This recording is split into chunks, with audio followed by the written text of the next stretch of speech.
We talk about S curves all the time, first decade, first 10%, next decade, next 80%, and then the last decade, the last 10%. And that's any trend, right? And he showed cars. And in 1900, the automobile was 14 years old, right? And only about 10% of people had an automobile. And then there was this inflection point over the next decade where 90% of people had automobiles and the horseless carriage went away. And so turns out Bitcoin is 14 years old, about the same as the automobile, and probably going to have the same type of adoption. But I just thought that was, when we talk about technological innovation, disruption, it's on the outs right now. Look, I'm old. I lived through 2001, 2002. This is exactly like exactly what happened in 2001, 2002. Enron defrauded people. Tyco defrauded people. People were like, oh, this WorldCom, square inch real estate. There'll never be, this internet thing. It's going to die. And pets.com is stupid. And you guys are all idiots. And, board was like ready to fire us at UNC for investing in this stupid stuff. And then, we had this art technology group thing where, we put in for every dollar we put in, our cost of the stock was 50 cents and we sold it for $100. We made 200 times our money, turned $100,000 into $20 million for the university. They're like,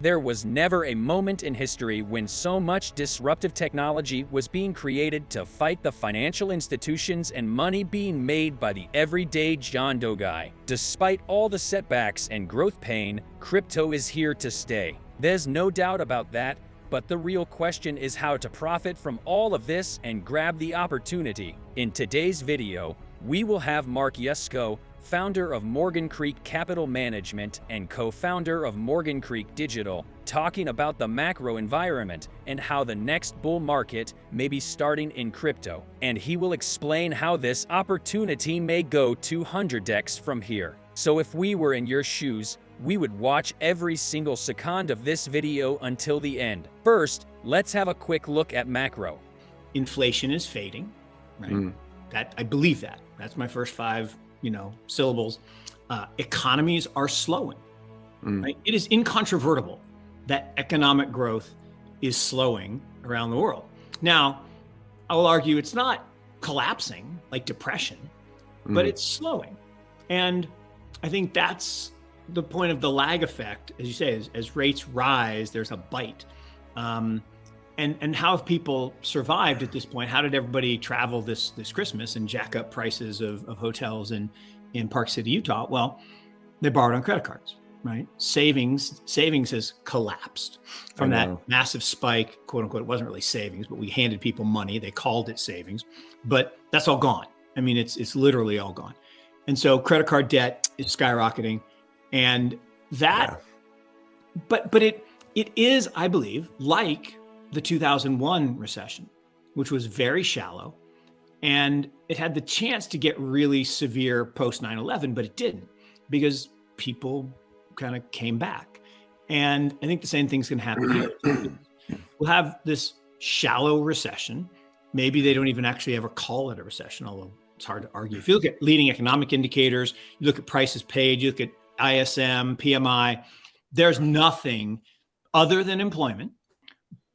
But facts aside, the Fed isn't going to pivot to cutting anytime soon. Yeah. Which then how does money supply grow in a world where money supply actually shrunk? Global M2 actually shrunk for the first time in decades. It makes perfect sense that equity markets struggled, that private market struggled, that real estate market struggled. But I look out at government debt, right? I mean, Japan last night had to intervene again after they said they weren't going to. They had to go buy bonds because their bond market was seizing. 3 months ago, it was the Bank of England. And the Fed is the only buyer for U.S. government bonds. There's no one else around the world. And this alliance of the aggrieved is going to exacerbate that problem, right? If they are going to price oil from Saudi to China, from Saudi to or Russia to China, if they're going to price that in renminbi instead of dollars, demand for treasuries as collateral goes down, just does. And that's my other one about the dollar, right? King dollar dethroned. And look, we've had Brent and the dollar milkshake, and look, we had the dollar squeeze that he predicted, and right on. Brent was exactly right, but it peaked, and since October 24th, dollar's down like 12-13%, and I think it's going down a lot. Knowing what's happening to inflation and the stock market will help us understand where crypto is going, and Mark Yusko makes a prediction that makes total sense. By 2025, which is not very far from now, there will be 2 billion Gen A's, Gen Alphas, the largest generation ever. 385,000 Gen Alphas born each day, fully digital native. They'll never use a physical wallet. They'll never set an analog alarm clock. They will never put film in a camera. They will all use crypto. It's the kids being born now.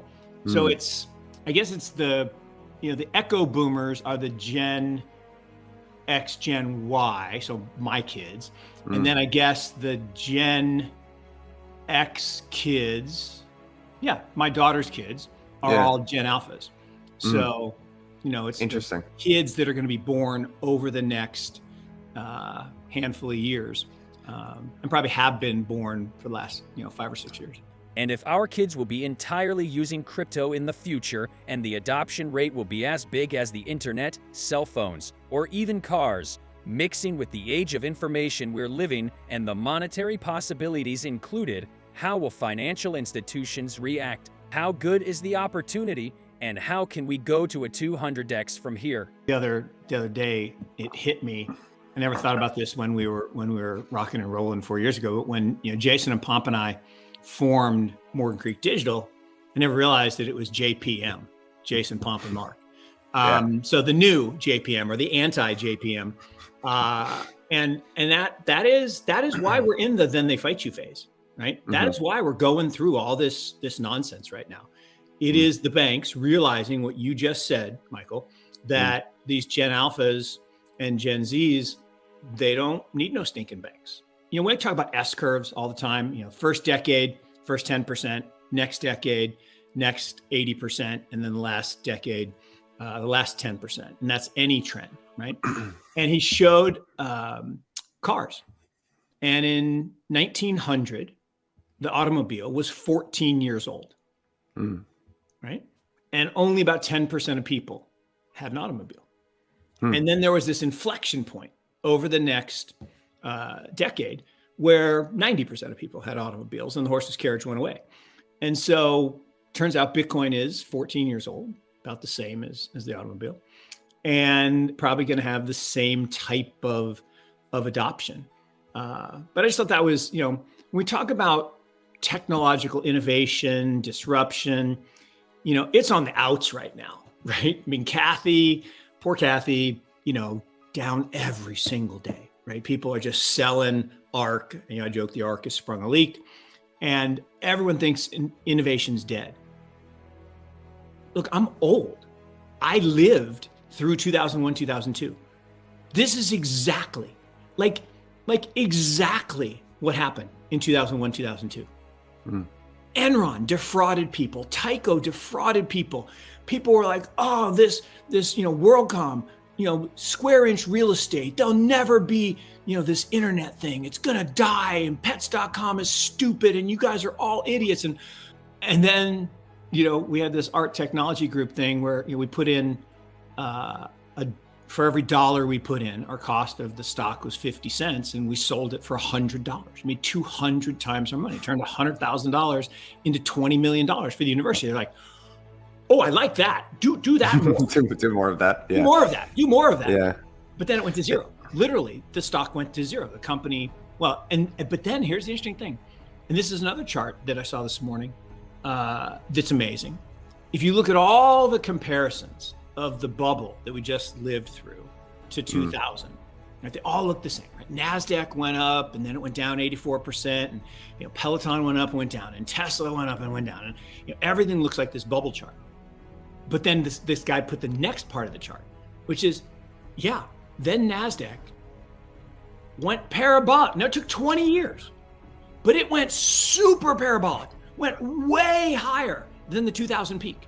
Crazy, right? It means that even if you didn't invest big in crypto, you still could ride the wave. And this is also one of the reasons Mark Yusko did a crazy interview the other day, explaining that the FTX collapse was probably part of a dark agenda to kill the crypto industry. If you missed that video, watch it next, as it's crucial for your portfolio safety. You can find the link in the comments below. But that's it for now. We hope you enjoyed this content. If you did, please leave a like and subscribe for more.